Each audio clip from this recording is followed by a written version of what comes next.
கிருபையாய் என்னை நடத்தி செல்லும் தயவாய் என்னை காத்து கொள்ளும் அன்பாய் என்னை அணைக்கும் ஆத்மநேசரே. கிருபையாய் என்னை நடத்தி செல்லும் தயவாய் என்னை காத்து கொள்ளும் அன்பாய் என்னை அணைக்கும் ஆத்மநேசரே.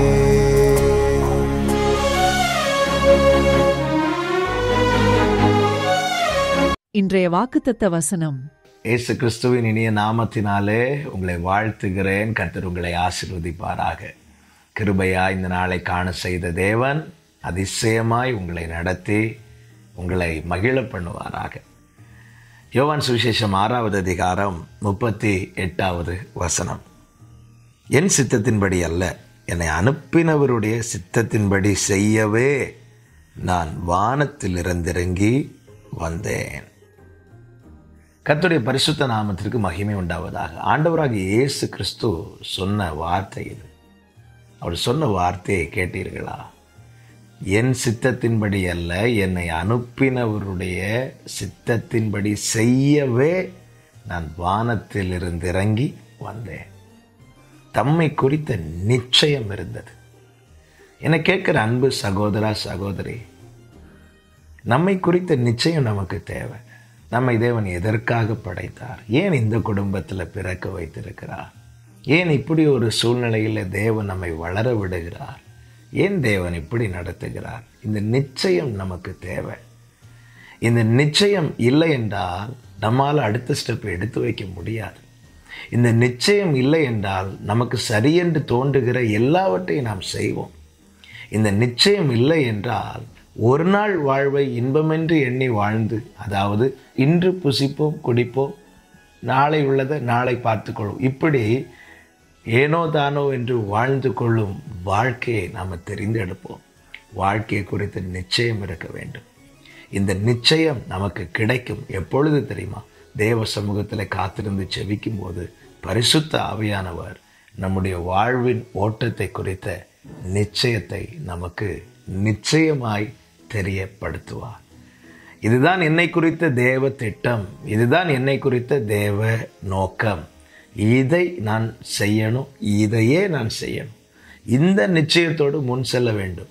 இந்த நிச்சயத்தோடு ஆண்டவராக இயேசு கிறிஸ்து இந்த பூமியில் மனுஷகுமாரனாய் வாழ்ந்த நாட்களில் முன் சென்றபடியால் தான் அவரை பிசாசானவன் பல விதங்களிலே சோதித்து விழத்தள்ள பார்த்தான். ஆனால் அவன்தான் விழுந்து போனானே அன்றி அவரை விழத்தள்ள முடியவில்லை.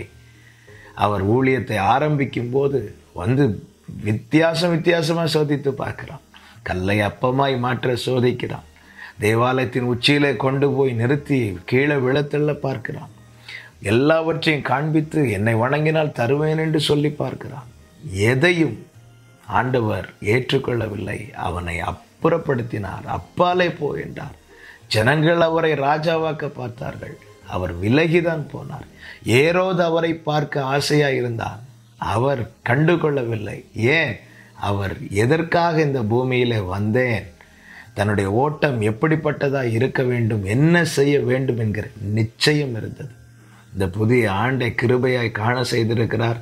நிச்சயத்தோடு முன் செல்வோம். ஏன் இப்படி ஒரு வாழ்க்கை? எதற்காக நான் வாழணும்? எப்படியோ வாழ்ந்து போகிறேன் என்ற நிலை வேண்டாம். நீ விசேஷித்தவன், நீ விசேஷித்தவள், நீ அவருடையவன், நீ அவருடையவள். உன்னை குறித்து தேவனுக்கு ஒரு நோக்கம் இருக்கிறது. இந்த திட்டத்தை, இந்த நிச்சயத்தை நீ அறிந்து கொள்ள வேண்டும். இதுதான் என்னை குறித்த ஓட்டம், இதை தான் நான் செய்யணும், இப்படி தான் வாழ வேண்டும் என்பதை அறிந்து கொண்டு செயல்பட கர்த்தர் ஒவ்வொருவருக்கும் அனுக்கிரகம் செய்வாராக.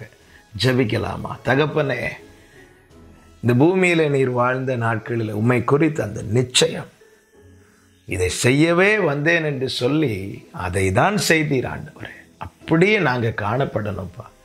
எங்களை குறித்து நீர் என்ன நினைத்திருக்கிறீர், என்ன நியமித்திருக்கிறீர், அதை அறிந்து அதையே செய்ய செயல்பட எங்களுக்கு கிருபை தாரும்.